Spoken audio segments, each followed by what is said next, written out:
Welcome to the Ad Nauseam podcast, where classical gourmands everywhere can finally get their fill. Join us for a delectable discussion of Greco-Roman civilization stretching from the Minoans and Mycenaeans through the Renaissance and right down to the present. And now, ladies and gentlemen, here are your hosts, Dr. David Noe and Dr. Jeff Winkle. Welcome, listeners, to episode 61 of the Ad Nauseam podcast. My name is Dr. Jeffrey T. Winkle. I'm here late night in the Vomitorium, as always, with my good friend and co-host, Dr. David C. Noe. How you doing tonight, Doctor? I'm doing well, Jeff. Thank you for that rousing intro. Yeah.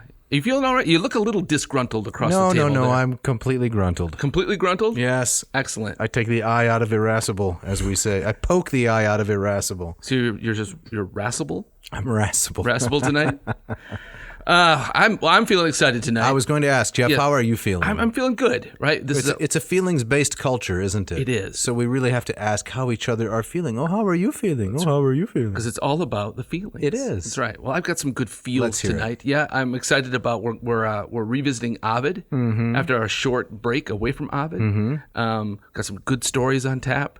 Excited. There's a lot of petrification going on tonight. Okay. More metamorphosizing, as they say. I'm looking forward to this. I am too. Yep. I love Ovid. I can relate. I love the brilliance of his diction, the vivacity of his imagination, the way he selects abstract nouns and strings them together. I'm drawn to the way that he kind of teases you in. He invites you to kind of compare these stories to each other. And I found, like, when I was looking at our two stories tonight, and I think, okay, I've got the connections. But as soon as you think you got them pinned down, there's something else that throws you off the trail. That's right. He pulls the couch right from underneath you. Yeah, every single time. So, but we're getting ahead of things. Right. We have, as always, a shout out tonight. We do. We're going international for the second week in a row. Yeah. Yeah. So this goes to a man named Ron Chalice. And Ron says, I majored in Latin, Greek, and ancient history in my BA and MA at Macquarie University here in Sydney, Australia. I'm probably mispronouncing Macquarie. That's how I would do it. Okay, so we're both wrong. Ron can correct us. Ron says, as an undergraduate, I threw myself into the ancient world and was captivated by Greece and Rome. I like this guy already, don't you? Yeah, definitely. Throwing himself into things. Yes. But Egypt did not do it for me. Now, Ron, you got to run down Egypt? Yeah, I don't think that was necessary. Why did you throw that Gratuitous. in there? And then what? We had to read it on the air? We had no choice. It's too late. Right. He says, I taught in public high schools, then joined the classics department at Ascham School. Did I get that right? I think that's right. Okay. I then had a career change and headed learning and development for the Australian Federal Police in Sydney. Wow. That is a change. That's not only a change, that's a huge amount of responsibility. No doubt. Just think about all the boomerangs flying around down there. He's got to police all of them. All of them. Exactly right. Is that what you think of when you think of Australia? I think No. the kangaroos and boomerangs? I think of Ayers Rock. Ayers Rock. Right. Yeah, I think of the Sydney Opera House. So picturesque. Yes. And I think of a massive continent, which I understand is mostly empty. Yes. The great outback. Yeah. I think of Captain James Cook, or is it Captain Crunch? New Zealand, Captain Crunch. Okay. Yeah. And I also think about beer, right? Foster's. Right. Right. I think of beer. Beer. That's right. Yeah. But to get back to Ron, you want to read the next part here? Yeah, so he says that after that gig, the classroom again beckoned. He started teaching Latin at Regent's Park Christian School, stemming from a plea from the head of secondary. Who was that? His wife. Good one, Ron. That the school needed a better way to improve how English is understood. Oh, don't we all? So, like Odysseus, he's comparing himself to Odysseus. Oh, come on. I like this guy. I do too. Yeah. He threw himself into the Odyssey. Good job, Ron. So, like Odysseus, he says he has returned and started a new phase in language learning in his own little kingdom. All right. Yes. Ithaca, just outside of Sydney. Right. He also threw some Australian Aboriginal slang. Yes, there, he did. he? I love this. A brand new word for me. Now, I have a good friend who lives down in Australia, in Melbourne. She got her shout out some months ago. But Janet knows who she is. And he says, teaching remotely is hard yakka. Yaka. Yaka. And what is yaka? Well, I looked it up. It means physically draining work. It comes from a word yaga, meaning work, in the Yagara language of the Brisbane area. So yaga comes from the Yagaran people? Yeah, the Yagaran people. Hard-working people. They are, Yeah. right. It's hard yaka. You been down to the Brisbane area? You much of a Brisbaner? I would love to go to Australia, but I've never been. I haven't either. It's about as far away on the planet from here as you can nearly get. It's antipodal, right? It is antipodal. You ever dig through your backyard and pop up outside of Melbourne? That was the plan as a kid. Once I think I made it about 3 feet, and I got bored. Oh, that digging is, let me tell you, hard yakka. That is hard yakka. Well, thanks, Ron, for your interest and your good humor, and keep up the great work down there. Yeah, keeping the flame alive, teaching languages, classics down there. We're so grateful. Yes. All right, I'm going to take the opening quote tonight. Well, if you insist. I insist. This comes from Alan Griffin writing broadly on Ovid's Metamorphoses back in the late 70s. Okay. Yes. And he writes, the amount of Ovid's surviving poetry is almost exactly equal to the sum total of poetry which has come down to us from Lucretius, Catullus, Virgil, Horace, Tibullus, and Propertius. That stat kind of surprised me. It's just the huge amount of Ovidian poetry that we have. Yes, I'm surprised because of Virgil. I know Catullus has a very small collection of poems, and Tibullus and Propertius, not especially prolific, but if you're lumping Horace and Virgil together? Yeah, Horace churned out a lot. He did, and Virgil, 12 books of the Aeneid and Georgics. Yeah, and the Eclogues. But yeah, Ovid was prolific. Yep. He goes on, Ovid wrote because he was a compulsive writer. A poet utterly in love with poetry, as Gilbert Murray aptly put it. He was the only classical poet to leave an autobiography, and in it he records that as a boy, I tried to write words freed from rhythm, yet all unbidden song would come upon befitting numbers, and whatever I tried to write was verse. So he couldn't help it. He was constantly scatting and bebopping all over the place. Right. Yeah. He's like a rapper. Yes. If I may say, a very elevated one, obviously. Yeah. But he just cannot speak without rhyme. Right. The quantity of Ovid's poetry, of course, cannot be made an excuse for lack of quality, but no indulgence need be begged, and no allowances made for his masterpiece, the Metamorphoses. Mm-hmm. So I was looking for a quote that was kind of more specific to kind of our stories. The two vignettes. The two vignettes today. And I couldn't find anything that kind of leapt out at me or would be interesting for our audience. But I thought this was a kind of a grandiose passage, kind of setting up the elevation of this particular work of Ovid. Yeah, searched thee in vain. So Gilbert Murray, who is quoted here by Alan Griffin, is one of my two favorite Gilberts of the 20th century. Can I guess the other Gilbert? Yes. Is it Gilbert Gottfried? No. No? No, it's Gilbert Hyatt. Oh, Gilbert Hyatt. Okay. Gilbert Murray and Gilbert Hyatt, two great Gilberts. Gotcha. We should do an episode on great Gilberts of the 20th century. Paul Gilbert? Maybe, but he's not a classicist. No, he's not. And he's still alive, so we got to include him in the 21st century. Gotcha. Yes, yes. But he says, Gilbert Murray aptly put it, that Ovid was a poet utterly in love with poetry. Now, he's cribbing a little bit on Quintilian. Remember that Quintilian quote we used in an episode past? Wait, you got to remind me. This is so I don't long ago. remember. I don't remember the name of it, but Ovid, according to Quintilian, was too in love with his own genius. Too in love with his own genius. Yes. Yes. Okay. And that's entirely appropriate. Right. And that's a criticism on Quintilian's part. Yes, right? I think so. He was kind of brought low by his own. Correct. Yes. Too much talent, too much technical ability. Right. The kind of person who isn't able to innovate in any one genre because they have so much technical ability in all of them. Yes. Right. Should we get to it? Let's get to it. Okay. Where are we starting? What are we doing today, Dave? We're going to offer the listener, dear listener, we're going to offer you a look at two different episodes from Ovid's Metamorphoses, two vignettes or sketches. The first one comes to us from Book 4, and it's a story of transformation, petrification. Yes. Sexifying? I don't know. During which the character Perseus has an encounter with shaggy old Atlas and the Titan, and it turns him into stone. Yes. There's a spoiler alert.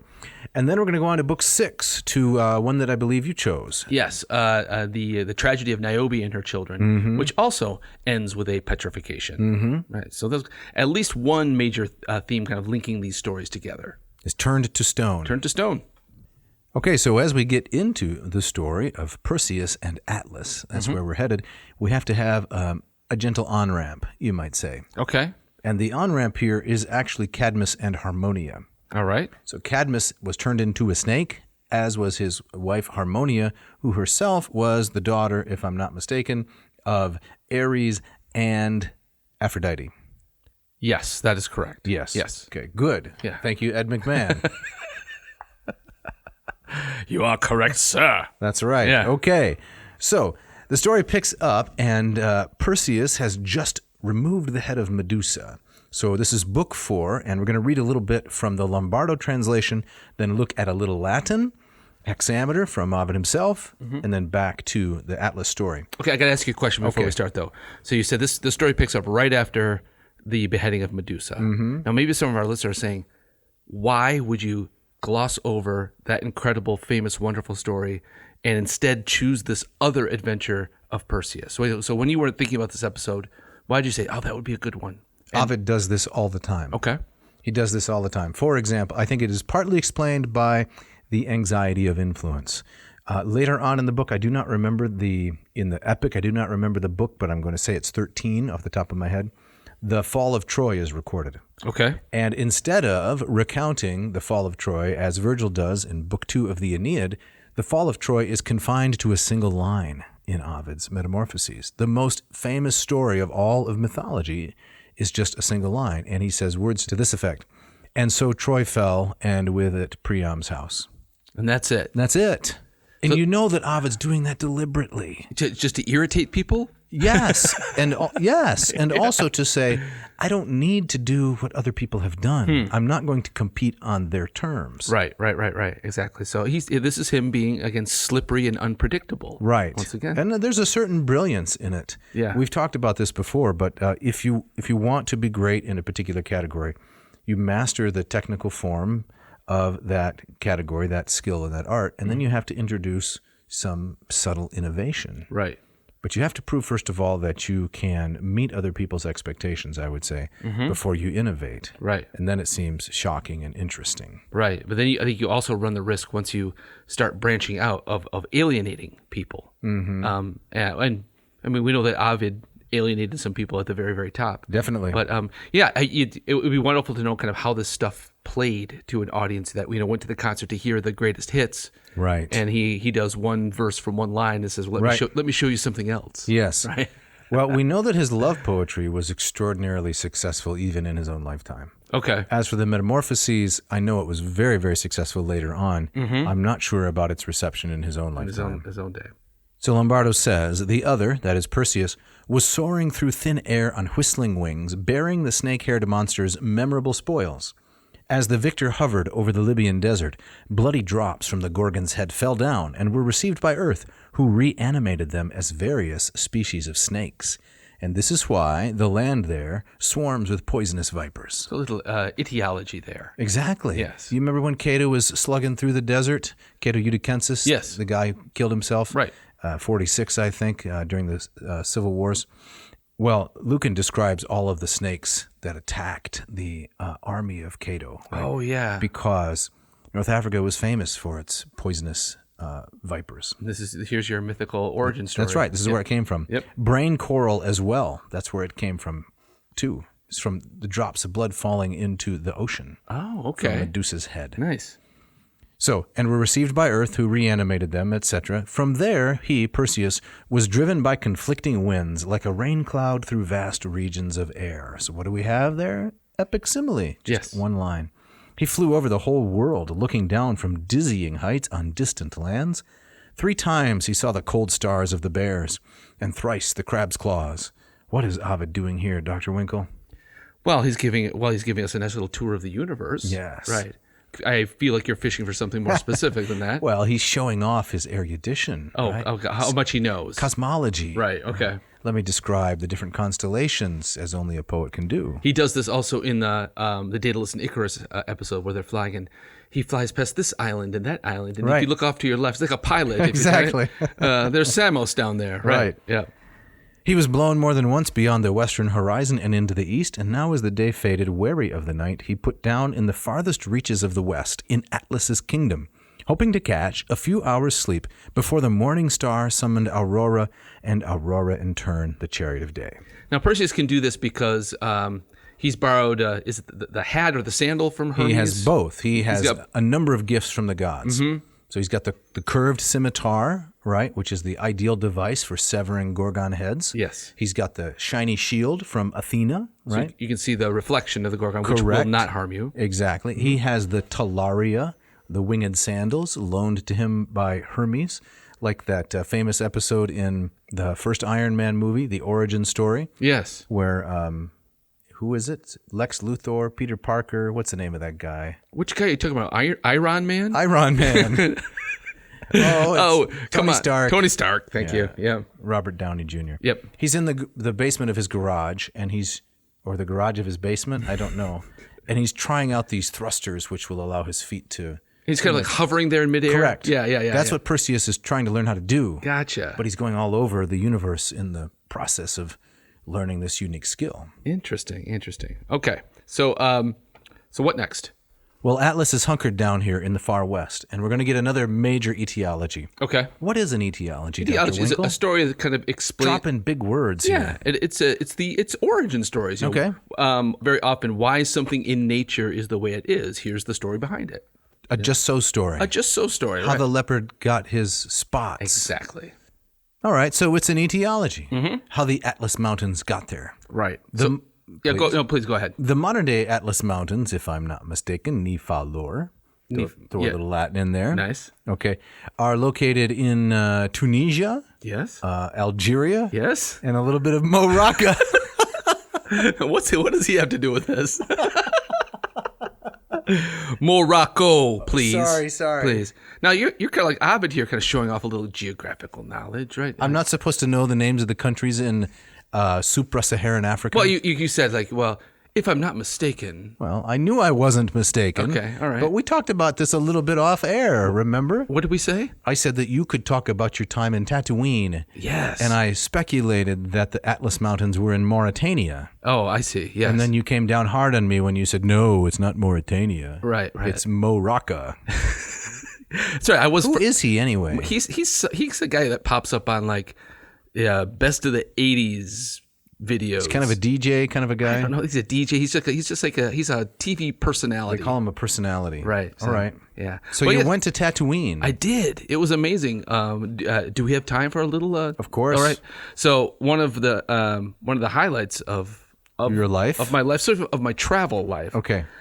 Is one morning they told us that if you want to get up before. Wait a minute. Who's they? You haven't said any location. You just woke up and they told you if you want to see Tatooine. Exactly. It was some kind of Eastern European prison. Right? No, I was part of an academic group there in Tunisia. Now we've got some context that we're studying Roman ruins. Okay. Which are all over the place in Tunisia. All right. And some incredible sites there. Well, we were in the southern part of Tunisia, kind of the edge of the Sahara Desert. And our guides told us that as an optional outing in the morning, if you want to get up at 4 a.m, and we're getting some. I'm out. For probably 75% of a group, they were out. Okay, that's all they needed to hear. Right. But if you wanted to, you get up early. We're going to get in some dune buggies, and we're going to drive, through the dunes of the Sahara, and He's pantomiming, ladies and gentlemen. Yes, exactly. Waving my arms, and to see the sunrise come up over the dunes. Aurora. Right. And so they said we had to go super early because it gets really hot really fast, so we had to get in, get out. And so I said, I don't want to miss this. And right. So I got up at 4 with a handful of us, and we got in these things. We drove all up and down, saw the sunrise. It was incredible. It was beautiful. And they said, we have an extra surprise. And this is where I thought, they're going to abandon us in the desert. Nobody will hear from us again. But they took us over. Here's half a camel and a full skin of water. Exactly right. Find your way out. Right. They took us over this ridge and down into this valley.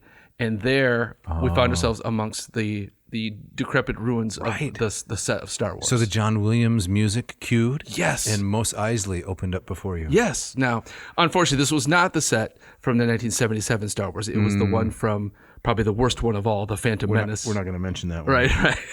But there they all were. This paper mache and chicken wire sets that they just built and abandoned. And since this happened long ago and far, far away, this is the very set over which Perseus flew. Yes. To get back to classical themes. Yes. On his way west to the Atlas Mountains. Exactly. Which presently cover 3 different countries. Right. And you were in one of those. I was Tunisia. in one. Tunisia, yes. All right. So Atlas lives there, and it's time to read some Latin. Please do. You're going to take it away, right? I'm going to take it away right here. So this is line 621, book 4 of the Metamorphoses. Inde per in men sum ventis discordibus actus, nunc huc nunc illuc exemplo nubis aquosae, feret et ex alto se ductas aethera longe, de spectater rasto tumque super volat orbem. Very nice. I'm not done yet. Oh, keep going. Ter geledas arctos ter cancri brachia vidit, Saipasubacassus saipest ablatus in ortus, jam quacadente die virtus se credere nocti, constitit hes perior regnisar Atlantis in orbe. We're getting to the good part here.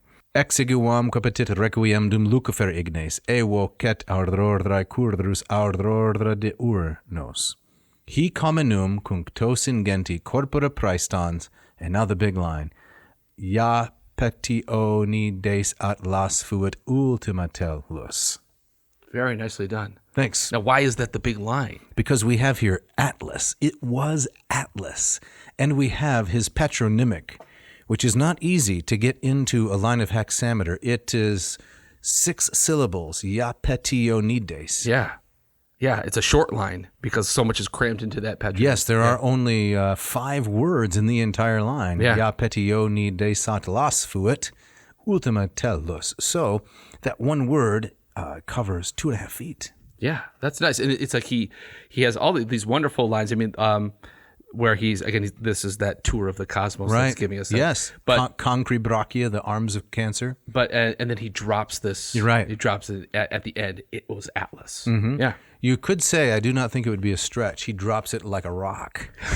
Really, right there. It's heavy. It's heavy, yeah. I hope the listener, even without a knowledge of Latin, which may be a lot or maybe all, I don't know, not all, but much of our audience, I take it, doesn't know Latin real well. Mm-hmm. You can hear the rapidity, right? How fast and free and loose are his verses. Just so skillful. And then this really heavy one. I love that second line you read, the nunc hook nunc illuc. Yes, the internal rhyme. Yeah, exactly. It's highly great. Staccato. Very staccato, yeah. But which is fitting for a character that's moving all over the place. Mm-hmm. Yeah. In musical terms, they call this phrasing, don't they? Yeah. Yeah. The scansion in the poetry is akin to musical phrasing. So now that we've heard the Latin and we actually heard the translation before it, right? Right. So now we're up to the spot where Atlas appears on the stage. Yes. Shall I read a little bit of that? Yes. Can you go on from that spot? In Lombardo's translation, yes. So here Atlas, son of Iapetus, who for sheer bulk exceeded all men, ruled the edge of the world, and the sea that welcomes the sun's panting horses and his weary chariot. He had 1,000 flocks, and as many herds of cattle wandering grassy plains that stretched on without borders. And there was a tree whose golden leaves concealed golden branches and apples of gold. That's a lot of gold, isn't it? That is a lot of gold. Yeah. So wait, is he saying it's is it the sun who has the flocks here, or is Atlas has the flocks? It's Atlas who has the flocks. So, but he's holding up the world. He's not yet. This is before he gets that punishment. Correct. Okay. So this is where he's hanging out. He's hanging out. He's a Titan, right? Right.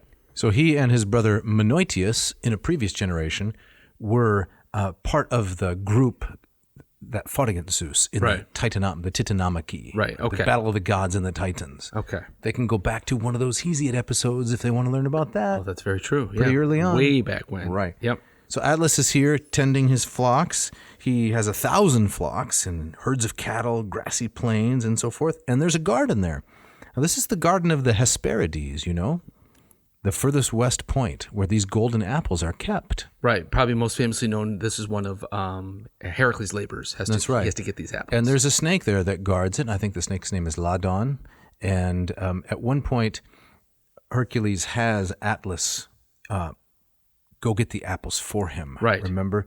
And Hercules holds the world up in his stead. Right. It gives him a breather. Correct. Go gets the apples. Yes, exactly. Yeah. Interesting. We have a tree with apples guarded by a snake. It sounds kind of familiar. It does sound familiar. Yeah. All right. You want to pick it up there? You want to Sure. read some more? So here's Lombardo. My lord, Perseus said to him, the him being Atlas the son of Iapetus, if high birth carries any weight with you, mine is from Jupiter. Or if you admire great deeds, you'll admire mine. I ask for hospitality and a place to rest. So what do we have here? The basic Xenia story, don't we? We do. He's a weary traveler. Although he sells himself pretty well. He does. It's like 2 points, right? I said, you should know who my dad is. Right. And man, look what I've done. So it's a business card and a resume. Yep. Exactly. So he's not the weary beggar. No. He's highborn, but he still asks for and expects Xenia. Mm-hmm. And where do things go from there? Well, let me pick it up. But Atlas remembered an ancient prophecy given to him by Themis on Mount Parnassus. Atlas, a day will come when your tree will be stripped of all its gold, and a son of Jupiter will take the credit. Fearing this, Atlas had enclosed his orchard with massive walls and set a huge dragon to guard it, and he kept away all strangers from his borders.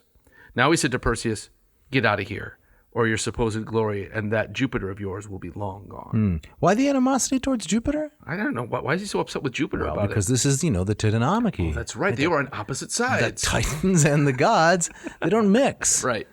Isn't it interesting that professional sports teams, we have the New York Giants, we have the Tennessee Titans, Yes. but we don't have any team called the gods. The gods or even the Olympians. No, are there no Olympians? Well, maybe in some kind of B league, but I suppose. yeah. The Washington football team is looking for a mascot. Right now they are the Washington football team. Yes, the WFTs. They used to be the Redskins, remember? That's right. But they ditched that name, and they're looking for another name. So maybe this is a candidate? Maybe. The Washington Gods? Maybe. Speaking of Titans, you know that the movie Clash of the Titans? Which one? Well, all of them. Okay. No Titans. Really? Let alone clashing. Well, there were Titans in it. Name a Titan that was in Clash of the Titans.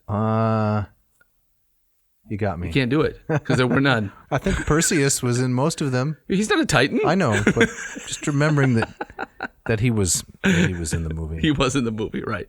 We're off track though. Okay, so he's upset. He heard this prophecy, and this is a Classic Ovidian move, right? And you find this all over myth too. Is it, you have prophecy, oracles given. An anonymous kind of prophecy. You don't know where it came from. Well, yeah, somebody said something. Somebody said something, and you didn't seek it out. It's just going to drop down you, right? And it's usually bad. And so you do everything that you can to avoid the outcome. But of course, the rule of oracles is an oracle must come true. So he's built these huge walls. He said, maybe if I build these giant walls, nobody will come and strip my golden trees. Right. And here's a snake to also keep people away. But he hasn't reckoned with the quality of this particular customer. That's right. Perseus has a secret weapon. He does. You want to read on? Yes, I would. His heavy hands, Atlas's heavy hands, backed up the threat with force. Perseus interspersed gentle words into his heroic resistance. But finding himself outmanned, who could outman Atlas himself? He said to him, "Well now, since you are able to show me so little kindness, here's a little kindness for you." Ooh, that's kind of a... He's monologuing like a superhero. It is like, he kind of reminds me almost like Spider-Man here. Right. Kind of scrawny, but kind of quick with his wit. The clever retort. So what is it that he's going to pull out of his magic satchel? What could it be? And turning away, he held out on his left the horrible head of the Gorgon Medusa. As big as he was, Atlas immediately turned into a mountain of just the same size. His hair and beard were changed into trees and into ridges his shoulders and his hands. What had been his head was now a summit, and his bones became stones. Then every part grew to an enormous size, for you gods wished it so, and the entire sky with all its many stars now rested upon him. So Perseus takes out the head of Medusa. He uses this, of course, later when he gets home. Over. Yeah, it almost gets a little old. Right. Right, exactly. Oh, here what's he going to whip out of the bag? Here it comes again. Right. But I kind of like this, yeah. Here, I got a little kindness for you. Here's some kindness. Yeah. Very sarcastic. Yeah.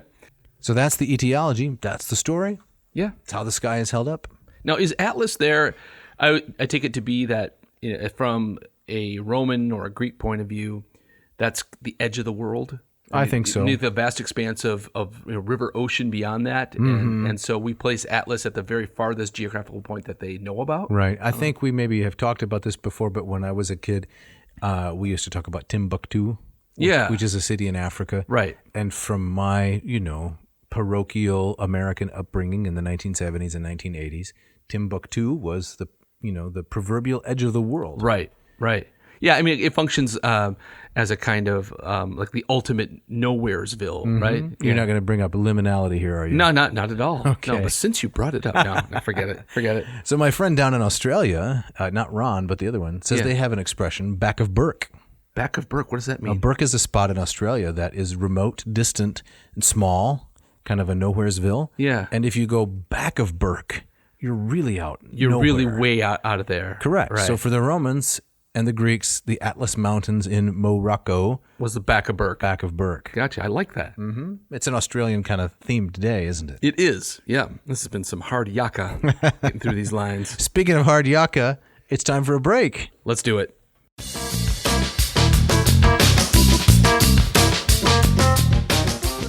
This episode of Ad Nauseam brought to you by Hackett Publishing. The good people at Hackett have for the last 40 plus years been bringing affordable, accessible translations of classical works as well as works from all other corners of academia to the public. I love Hackett. I've used their translations in my classroom. I have them in my shelves in my house. Can't say enough about them. Dave, tell us what you like about Hackett Publishing. Well, I like their commitment to the classics, for starters.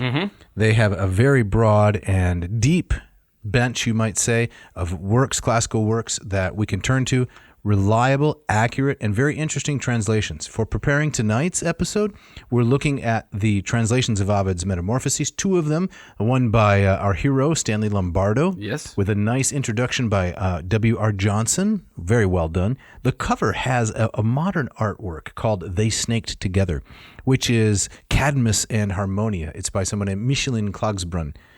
Captures so well the contents of the book.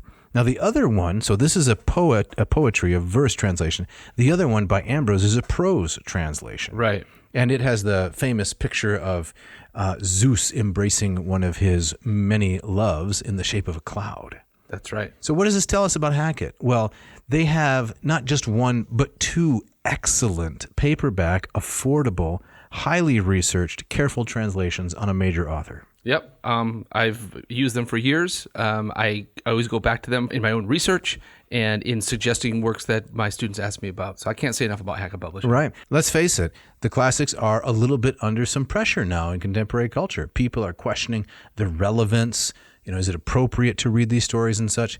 Hackett is still putting out high quality stuff and supporting the classics like this podcast. Yep, keeping the flame alive as we say a lot of this. So, listeners, to take advantage of our special offer here, go to hackettpublishing.com, search their catalog, find something you like, put it in your grocery basket, but don't forget to type in the code AN2021. And you will get 20% off plus free shipping. Amazing. Check it out. This episode is also brought to you by Ratio Coffee. Ratio Coffee, the brainchild of our good friend and great supporter of the classics, Mr. Mark Helweg, based out in Portland, Oregon. Mark set out to design the perfect home coffee maker. And I think he's done it. I think for sure. Yes, for the last 5 months or so, I've had a cup nearly every morning from my Ratio 6 machine. And I've never had better coffee in my household. I used to have one of those machines made by, I don't know, what was it called? Dack and Blecker, maybe? Yeah. Dack and Blecker or Monsieur Coffee, something like that. Something like that, yeah. Plasticky sort of thing. And, you get what you pay for when it comes to a quality beverage. The Scorch Pad. Always the Scorch Pad. Emanating brackish tang all over the place. Yeah, nasty. And those days are long gone now. Way gone, yep. So in the Ratio 6, you have the Ratio 8. I do. There's no hot pad. There's just a solid steel carafe that keeps the coffee warm for ages. After the bloom stage, you got the brew stage, then you got the ready stage. All illuminated by this wonderful, charming LED light. Yep. The machines themselves are beautiful to look at. Extruded aluminum, aircraft quality. Yes. With real wood accents. Mine has got walnut and it's an oyster color, matches the decor of the kitchen. The other appliances, cower in shame. They do. When the Ratio...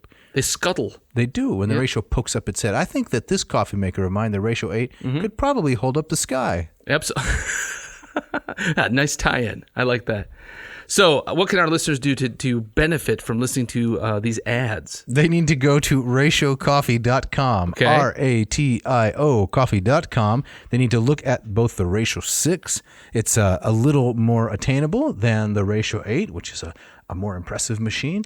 And they need to select the one they want with the accessory package they want, put it in their grocery cart or basket, and then enter the coupon code.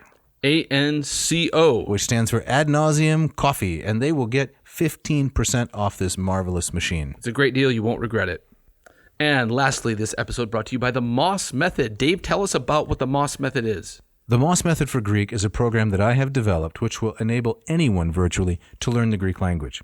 I've taken a 19th century text written by Charles Melville Moss, divided it up into 4 modules of approximately 40 lessons each. Now you may be thinking, I've always wanted to learn Greek, but I can't do it. It's too difficult. It's too expensive. I don't have anybody to help me. I think this is going to answer all of those questions and ease all of those concerns. Excellent. So if students are interested, how would they go about doing this, accessing this? Right. Well, they need to go to mossmethod.com. We're in the middle of redesigning our website. You have fabulous new redesign. They need to watch some of the sample videos. I try to give away a lot of material, a lot of Greek information there that you can have for free. But then if you want to go deeper, you want to have my help. You want to go from, being a person like I was 25, 30 years ago with no knowledge of Greek at all to a person like I am now. That is someone who can read and enjoy, the great prose and poetry of the ancient world. Then you need to get into this program. And in this program, they'll have direct access to you, as I understand Correct. it. Yep. Yes, it's self-paced, expert, and accessible. Those are the buzzwords, right? So I'm not going to just give you some book and say, hey, learn this on your own. I walk you through every word, every phrase, through instructional videos, and you have access to me via email, telephone, whatever you want. Cell, you can text me, ask any question. I get questions from people all over the world, actually. And of course, I don't have all the answers, but I work hard to try to answer their questions. I hold your hand. I take you through the process of learning Greek. You can succeed at this. They can go from neophyte to erudite. That's right. That's the slogan, Jeff. Thank you for remembering. Excellent. They need to go to mossmethod.com and check it out.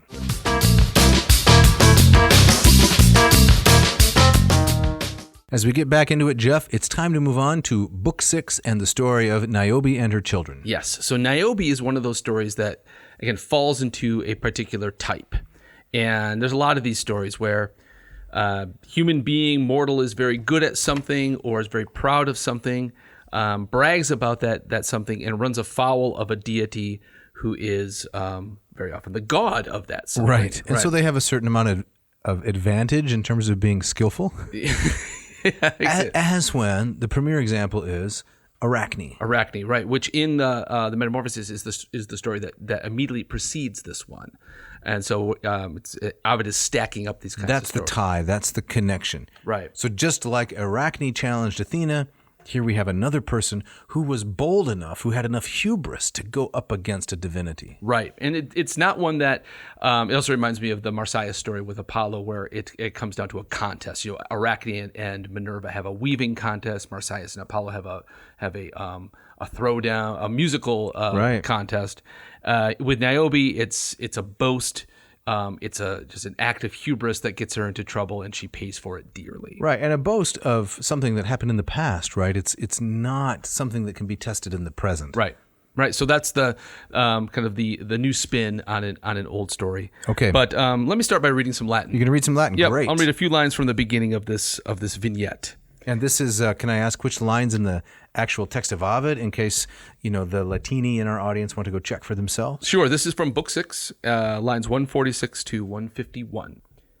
Lydia tote fremit frigiaeque per opede facti, rumor et magnum sermonibus occupet orbem, ante suos Niobe dalmos cagnoverit illam, tum cum mai oniam virgo sipilumque collebat, nectamet admoni test poina popularis Arachnes, cedere cae litibus verbusque minoribus uti. Very nicely done, Dr. Winkle. Thank you. Beautiful poetry, isn't it? So fluid. Yes, very nice. Yes, it's great. It just rolls off the tongue. It's incredible. You want to share the translation? This is the Ambrose translation. Yes, this is the Ambrose from it was the Focus Classical Library. So I don't know if the audience is interested, but another great publisher of classics was the Focus Company. Mm-hmm. And Hackett acquired them, about a decade ago, and have kept alive these wonderful volumes. So here it goes. All Lydia is abuzz, and through all the Phrygian towns report of the deed proceeds, filling the wide world with talk. Before her marriage, Niobe had met that girl, when, as a young girl, she lived in Maeonia and Sipylus. But by the punishment of Arachne, her compatriot, she heeded not the warning to yield to heavenly beings and to employ modest speech. So we already know where this one is going. Right. It's not going to end well, right? But I love this detail that Niobe met Arachne, knew that story, and so in some ways Ovid is saying that no excuse. Right. She had every reason to understand this was not going to be a good outcome for her if she fronted the gods. Right. So as we learn in the story, so she knows what happened to Arachne, doesn't learn her lesson. We also learn that Niobe is originally from Lydia, Phrygia era, what we would call the west coast of Turkey today. And I maybe wonder if that was significant. Often the Greeks because the Romans too would associate the East as being kind of wild and uncontrolled. And Well, Dionysus was from Phrygia, right? right, exactly. But Eastern dress, Eastern ways was thought to be decadent. Yeah, luxuriant. Right. So I wonder if that's part of the hook here. We can kind of blame Niobe for. Well, if I may, it's the Phrygia is kind of like the ad nauseum green room, right? The ad nauseum green room? Yeah, you haven't been in the green room? I haven't. I've never been let in. What maybe goes I on? should have told you about what goes on in there? Well, I can fill you in next week if that's all right, Winkle. That's fine. On the green room? That's fine. Right. It's gonna bug me, but I can let it go for now. Maybe I can come up with a VIP pass. Oh, sounds good. All right. So she's from Lydia. She's an Easterner, but we also learned that through marriage, she's now moved to Thebes. I think that also kind of carries a particular weight to it. That reminds me of kind of all the horrible things that happened with a lot of horrible things with Oedipus's family, right? And so, and she's also her background. She's related to Tantalus, and so there's a lot of things that kind of presage nightmares to come for this woman. Related to Tantalus. That's an interesting detail. That detail kind of, sparks my curiosity. Does it? Would you say almost? Don't even do that. Don't even do that, Winkle. That's so bad. Sorry. Can we just let that go? Go on. All right. Okay. So in the story, we learn the prophetess Manto, who is a daughter of Tiresias, another great prophetess. She calls the people together. It's for a celebration of the goddess Latona, Leto in Greek, the mother of Apollo and Diana, the famous twins. And so the throng is gathered. Everybody is kind of following the directions of the prophetess, but Niobe's not having any of it, and she lashes out with kind of the major part of her hubris, I would say here. So let me go to the Ambrose translation. Behold, Niobe arrives, attended by a great throng of followers, outstanding in her Phrygian robes woven with gold. As much as anger allows her to be, she is lovely, and moves her decorous head in the tresses that over either shoulder spilled. She stopped, and as she moved, her proud gaze all about exclaims, "What madness is this? To prefer to those seen divinities ones you've only heard about? Why do altars Latona revere when my divinity lacks incense yet? Of Tantalus I was born, the only one who had permission to touch the tables of the gods. The sister of the Pleiades is my mother, and Atlas, greatest in size, my grandfather, who bears upon his neck the pole of the sky. My other grandfather is Jupiter, in whom, as my father-in-law, I glory as well." Can we interrupt for just a moment? Please. A lot of intertextuality here, right? Yeah. Talk about it. Well, she is reminding us of Book 4 and what just happened to Atlas. And here's her resume of all the famous people she knows, much as Perseus, when he arrived at Atlas, said, "If divinity is your thing, I'm divine. If great accomplishments, I have those too." Yes. Could anything be more hubristic than this? She's saying, I doubt it. She said, "Why are you worshiping this goddess when I'm right here?" Exactly. Right. "The Phrygian peoples fear me, and under my sway is Cadmus's kingdom, and the walls committed to the lyre of my spouse, as well as their people, are ruled by my husband and me. No matter to what part of the house I turn my eyes, our riches seen beyond measure. To this is added the fact that I have a face worthy of a goddess, and to this 7 daughters add, and just as many sons, and soon both sons and daughters-in-law. Now ask yourselves whether our pride is justified, and dare to prefer to me, the Titan girl born of some Coeus, I don't know, Latona, that one to whom all the world one time refused the slightest space for her to give birth." So, Niobe is the wife of Amphion. And Amphion and Zethus are the sons of Zeus. So she's married to a guy who's descended from Zeus, the son of Zeus, right? Right. And she has divinity on her side too. So she says, "Look, this is absurd. You're going to worship Apollo and Artemis or Diana. I'm right here. I'm divine, and I need some respect." Right. The line that I ended there with says, "Latona, that one to whom all the world one time refused the slightest space for her to give birth." So it's another kind of insult. So it's worth kind of recounting that story quickly. Right. So Zeus and Leto, right? Latona, they have an affair.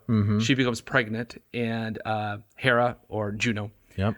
Intervenes with a kind of persecution. Right. And tells her and says, kind of pronounces a curse that she will not be allowed to give birth on any terra firma. Right. So any place in the mainland or any fixed island. Hunts and chases and persecutes her all over the globe, basically. Right. And in some versions I've read, she's in perpetual labor. So it's not that nobody will take her in. She's in excruciating pain this whole time.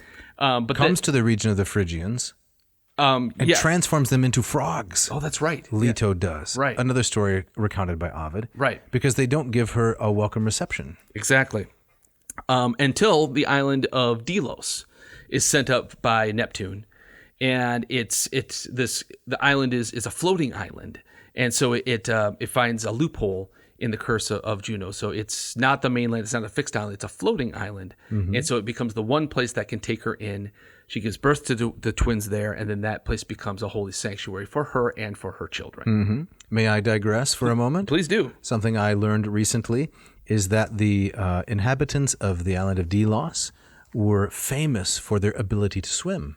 Is that right? Yes. Now, the Greeks generally didn't swim. No. Because you don't go out onto the sea unless you have to. It's too dangerous. Right. The sea is for warfare and commerce, and that's it. It's not for recreation. Yeah, and even when they would go out on ships, they would rarely leave the side of land. Yes, they were very afraid of the sea. No floaties, no pool noodles, things like that. But the inhabitants of Delos were an exception. And so in Latin, to say that someone is really good at something, they're a Delius natator, a Delian swimmer. Is that right? Yes. I love that. Yeah, I do too. So if you're really good at something, you're a Delius natator. Oh, man, I got to work that into my everyday speech. I've started using it. Yeah? Yep. How's it gone over? Not great. Not great. It takes time to work these things in. Of course. Right. So in that, we learn that she's a daughter of Tantalus, right, which she brags about here. But of course, Tantalus too. Bad ending to that story. Right. So he was admitted to the table of the gods, but he took his own son Pelops and carved him up and fed him to the gods. Right, to test their omniscience. Right. Right. And it doesn't end well for him. No, he ends up in one of the lower regions of Tartarus being punished. So I think all of these things, kind of where she's from, where she ends up, who she's related to, is all a clear, obvious foreshadowing that she's just going to join another the ranks of the infamous here. Yes, disaster awaits. Right. Shall I read on from there? Please do. Okay. She continues, your goddess was received by neither sky nor water nor land, an exile from the world, until Delos pitied the wanderer and said, you wander as a guest upon the land, I upon the sea, and granted her unstable space. She became the mother of two, only a seventh of what my womb has produced. A little hubristic division there, arithmetic. Mm-hmm. Would any deny that I am happy, and who would also deny that happy I shall remain? Plenty has made me secure. Too great am I for fortune to do me harm, and should she take away much, much will I retain. My wealth has dispelled all worry. Imagine that I could be deprived of just a part of this tribe of children I have. Even then I would not be reduced to the level of only two, Latona's crowd, of which how far is she from being bereft? Abandon the rites at once, you've done enough, and remove the laurel from your hair. They take it off, and leave the rites undone, but as they can, venerate with silent murmurs the goddess's might. So she's so intimidating that the people cower. Yes, they do. Right. They don't really believe, but like you say, they cower. They pretend to say, okay, Niobe, your claims are superior. We'll give in. I love this detail as they're walking away, they're kind of muttering prayers. Yes. So the boast is, I've got 14 children. You've only got 2. You got 2. I'm 7 times the mother you are. Yes, what kind of a mother are you? Right. So, of course, Latona is deeply angered by this, and she calls a council of herself and her children on Delos, and basically says, what are we going to do about this? And she kind of goes into this long complaint, and Apollo interrupts his own mother and says, okay, I've heard enough. Let's go get this woman. Let's deliver punishment now. Right. Apollo's a touchy one, isn't he? He is. Well, he's kind of one of those weird, those odd personalities, and there's so much about him that's very close to humanity. Mm-hmm. He's associated with poetry and music and reason. He's the god of reason. Right. Dispassionate consideration. These things that separate human beings from the animals, right? But at the same time, he can be coldly cruel and calculating and just snap at the drop of a hat. Mm-hmm. That's the Apollo. That's the Phoebus we see here. Right. All right, I'll pick up the story there. So the twins come down to Thebes. Ambrose translation. A broad and level field lay open before the walls that horses had constantly beaten down, where many wheels and rigid hooves had softened the clods beneath. Of Amphion's 7 sons, some are mounting there, strong steeds, and pressing those backs made red with Tyrian dye and holding the reins heavy with gold. Of these Ismenus, who was the first to burden his mother's womb, while bending the course of his steed into a fixed curve and checking its foaming mouth, exclaims, "Ah, me! and there, implanted in the middle of his chest, he bears a dart. And with the reins falling from his dying grasp, he sinks down gradually from the horse's right shoulder to his side. Oh. So, first one down. Yes. Arrow, just as he's plowing. Right. Out of nowhere, right? Unseen. They don't see the archer. Having heard the sound of the quiver through the empty air, Sipylus next was giving his horse full rein, and when the captain, suspecting a storm from the appearance of clouds, extends the sails that hang on every side lest the slightest breeze escape. Epic simile. Epic simile. Right. The unavoidable arrow finds him even giving full rein. The quivering shaft is fixed at the top of his neck. The naked iron protrudes from his throat. Reminds me of the slaughter of the suitors. Absolutely. At the end of the Odyssey, right? Well, there are a number of slaughter scenes in Ovid, and each time they get more graphic and more extended and a little comic, honestly. It goes so over the top, it's almost yes, ridiculous. In the Battle of the Lapiths and the Centaurs, which of course we'll cover at some point, the centaurs are clocking each other over the head with any kind of stray item they can find in the great banquet hall, like a large bowl of Jell-O, or another occasion they pull the leg off a table and it loses some of its epic grandeur, right? Because it's ridiculous. And you think Ovid is kind of having a laugh again? Absolutely. I don't know if he's doing it here. We'll have to see how it plays out. Is he going to go from the tragic to the absurd? Yeah, I mean, I'm not sure. I mean, it reads to me very much like I said, the suitor scene or a battle scene from the Iliad and the like. Well, let's see where he goes with this.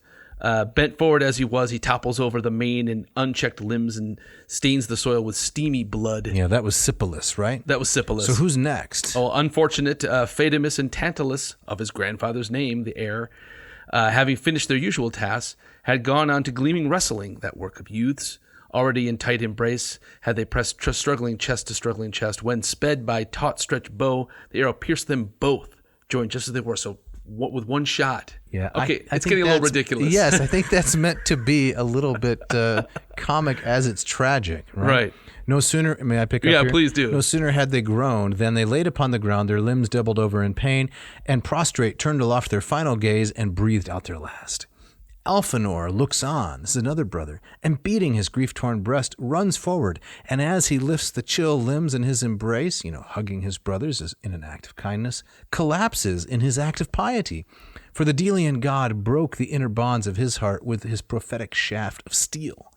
As soon as it was removed, the point tore away a part of his lung, and his soul and blood spewed forth into the air. It's getting grisly. It's like a Tarantino movie here. I guess. Yes. But unshorn Damasichthon was dealt not just one wound. Precisely where the leg begins and ligaments of the knee form a spongy connection was he struck. That's very specific. Well, it's a little bit anatomical. It is. We continue. And as he tries with his hand to extract the lethal shaft, another arrow is driven up to its feathers into his throat. His blood pushed it on through, and welling up, springs forth with a leap, drilling a steam through the air. The last, Ilioneus, had raised his arms in prayer to no avail, and had said, "O gods, one and all," not knowing that he need not pray to all, "have mercy." The wielder of the bow was moved, but only after the arrow could no longer be recalled. He fell just the same to his death despite the minor wound, his heart not deeply pierced by the shaft. Carnage. It's a nice little, I like that little detail there that Apollo almost feels a little sorry at the end, but it's too late, he's already shot the guy. Right. You think as the god of prophecy he would have been able to foresee that? but no. Nope. No, Took him by surprise. He's in kill mode. Yep. All right, so 7 sons down. Mm-hmm. That means she's got 7 daughters left. And then they start in on the daughters. So Niobe, she's devastated, but she's still defiant to the last. But then her husband, Amphion, descendant of Zeus, takes on a more stereotypical feminine role that we see in tragedy and takes his own life. He does. From grief. Right, he commits suicide. It's, again, the scene kind of reminds me of Jocasta. Right. Hanging herself. And Oedipus Rex. Yes, and Eurydice in Antigone. It's usually the feminine character who goes off to commit suicide, but here, again, it's another Ovid curveball. Mm-hmm. Here, the husband kills himself, and Niobe is left to deal with the fallout. That's right. So then she's mourning the death of her sons, and we pick up again here. She falls, she being Niobe, falls upon the cold members and frantically implants her final kisses upon all her sons, from whom she raises to heaven the arms she has bruised, and says, "Cruel Latona, feed upon our grief, yes, feed," and added, "Upon my sorrow glut your breast and glut your savage heart. Through 7 deaths have I been carried to my tomb. Exult and triumph as my victorious foe. But why victorious? Wretched though I am, I still have more than you in your happiness. Even after so many deaths, I win. Can you believe this? I can't believe it. This is some stubborn arrogance. It is. Again, to bring up the Odyssey, it reminds me of Odysseus again shaking his fist at the Cyclops, telling him his name and his father's name. Right? He can't leave it alone. She can't leave it alone. It's like, I still have 7 daughters left, so I still have way more children than you do, Latona. But what does she think is going to happen here? Well, there's this famous line in the Amores, and I'm paraphrasing. I'm not going to get it exactly right. But Ovid says something like, Video et probo meliora, I see and approve the better things, but I follow sequor, I follow the worse. Right? Yeah. This is Niobe. Yeah, right? she can't help herself. She can't. She knows this is stupid. Right. And it's going to lead to her death. But right. I guess maybe she knows that this was going to happen anyway, and so she's going to get one last insult in. Perhaps. Go down swinging. Correct. At least verbally. Mm-hmm. Right.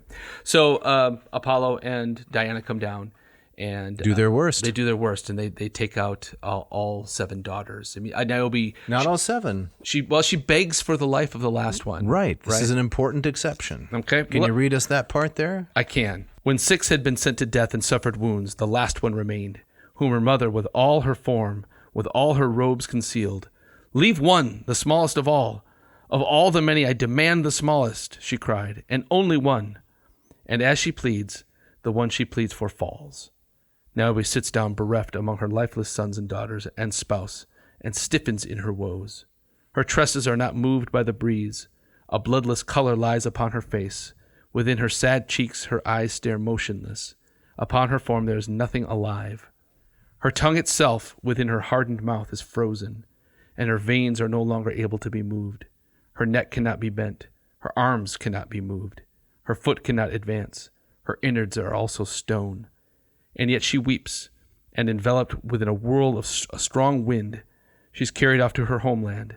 There, fixed upon a mountain peak, she wastes away, and turned to marble, flows even now with tears. Aren't those powerful lines? They are. I mean, as in many ways, as wretched a character as Niobe is, I think what Ovid nails is kind of that coldness, that pain, sorrow. of sorrow and pain of losing one's children, and particularly she's just completely she becomes, of course, literally petrified, but she has the being of stone.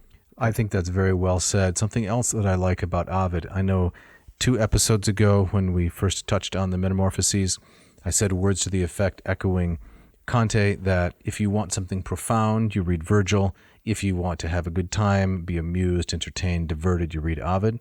I think this is an instance where Ovid reaches a kind of sublimity. Oh, absolutely. And I'd put it like this.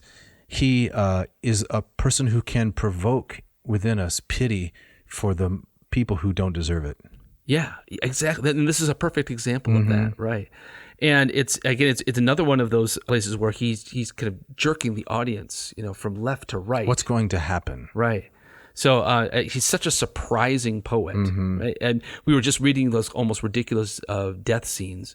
Again, you could be lured into thinking, okay, what kind of horrible death is Niobe going to receive? And he kind of slows it down with this really deeply human portrait of grief. Yes, carried off to her homeland, so she's returned to Phrygia, where she becomes a famous marble outcropping and flowing like marble with tears. Yes, so this is often associated with the so-called Mount Sipylus in Lydia. Again, it bears the name of one of her children, the so-called Weeping Rock. And it's a mountain it looks like it has the head of a woman at the top of it. And so you can easily imagine even the sight of this mountain kind of giving rise to a story like this. Or vice versa. Yeah, exactly. Or maybe it's really her. It could be, yes, right? So these, are you so quick to disbelieve? I can't go that far. Okay. Right? All right, but a surprising bit of charity on your part. To whom? You're usually the deep cynic. What? Yeah. Charity toward whom? Wait, charitable towards that kind of very romantic interpretation. No, I believe the stories. Oh, you do? I think most of them are true, honestly. Okay. Haven't we covered this before? We have. All right. I'm having this extreme deja vu right now. Right. That's okay. So what's the connection to Harry Houdini? This was new to me. I learned this in just doing a little bit of research on this. So Harry Houdini's grave I believe he's buried somewhere in New York. Hairdo, the stage name of Eric Weiss. Oh, really? Yes, I used to know that name, but it escaped me. Nicely done. Did you get that? I did. Escaped. I like it. I like it. He has a weeping Niobe on his grave. And as I understand, this is part of a long tradition of statues and paintings of Niobe as kind of a stand-in for extreme grief. I didn't know that. Right. So usually she's portrayed apart from her lost children, but the weeping Niobe becomes kind of a symbol of kind of recognizing and accepting the pain of death. There's no way to escape it. No. Right. And so it was part of Houdini's grave, still is. Yeah. Have you been to that site? I have not. No. It sounds like the sort of thing that you would do. It would, yes. I read a biography on Houdini a few years back. It was fascinating. Do you remember the title, or does it escape you? Here we go. I gotta stop falling into that trap. But a fascinating individual. I would love to see Houdini's grave. Yeah, and now especially that I know that there's a Niobe there. So Niobe becomes this kind of archetype for the bereft parent. There are comparisons to Niobe in the Iliad when Priam loses Hector. He's described along the lines of mourning like Niobe. Antigone compares herself to Niobe when she's at the end of things. The Sophoclean play, right? Yes, right. When she's about to take her own life. In the Theban saga. Right. So she becomes kind of the stand-in for kind of ultimate suffering and sorrow. So this is a part of a number of stories, right? It's a sample of a number of stories that show the vengeance of Artemis. Right. Would you say? I mean, we've got stories like the defense of her virginity, where Actaeon, the story we saw before, Actaeon gets punished when Artemis is, espied inappropriately while she's bathing. Yep. There's Orion, there's Cypriotes, who also stumbles across Diana while bathing, or Artemis while bathing. What do you make of this? Artemis, she plays that role like her brother. She can be, very quick for vengeance. And so, Apollo, in this instance, he's defending the honor of his mother. Artemis is doing the same kind of thing. But I think even more so than her brother, Artemis, being a virginal goddess herself, she recognizes that's kind of the core of her sanctity and holiness. And so she is very quick to defend that and to strike down those that threaten it, even in the slightest fashion, or even on the behalf of other feminine goddesses to defend their virginity as well. She'll whip out the arrows and defend that. So again, a very dangerous, vengeful deity. This is another one of examples of that. Right. So one of my favorite rooms in the Uffizi Museum in Florence, is the Niobe room. Right. So this is on the second floor. I'm sure you can picture it in your mind. It was closed the last time I was there, sadly. Oh, man. But I wanted to read a little bit about this portion of the neoclassical room in the Uffizi. So I'm reading from virtualuffizi.com, right? So the Uffizi houses a group of 12 ancient sculptures, Roman copies from an original Greek. So these were originally sculpted, in bronze. Now the Romans copied them in marble, of which we know neither the date nor the location. Now they're Hellenistic, which means sometime after Alexander, but before the Roman era. The sculptures that give name to the great Niobe's room at the second floor of the gallery were found in Rome near the Porta San Giovanni in 1583. The Cardinal Ferdinando de' Medici, the future Grand Duke of Tuscany, bought her immediately. That is the Niobe sculpture set for its Roman villa. Around 1770, the sculptures were brought to Florence. In 1780, at the peak of neoclassical period, the room where they are still exposed was set up by the architect Gaspare Maria Paletti. The statues are lined up along the walls, spaced apart to allow visitors to admire them in isolation, which sacrifices part of the relationship between the various works. But I find it, now I'm not quoting here, I'm just commenting, I find it a really compelling room. It's beautiful. It has this marble floor. It's got gorgeous late Renaissance or early modern period, if I'm not mistaken, furniture and different kinds of accoutrements. Yeah. And then scattered around the room, spaced around the room, are as many of these Niobe sculptures as survive. Right. It's very, very moving. It's very beautifully done. The 12 sculptures represent characters fleeing or shot dead in a dramatic and theatrical way. The focus of the group is Niobe, who tries to protect her youngest daughter and directs her terrified and pleading gaze skyward. So she's looking up, and the child is huddling at her knees, crouching at her knees, her back partly exposed, her clothing partly exposed from her back, and she's looking back in terror, waiting for that shaft to come. Yeah. Niobe is glancing up, pleading for help. Yeah, it strikes me that there's a number of artistic renderings of this story, and none of them that I've come across emphasize her hubris at all. No, it's all the pity. It's all pity. It's all very sympathetic to a mother losing her children, missing out on the entire reason why she was dealt this way. Right? Exactly. I mean, it doesn't tell the whole story. Is that a testimony to Ovid's success in moving us to pity for her?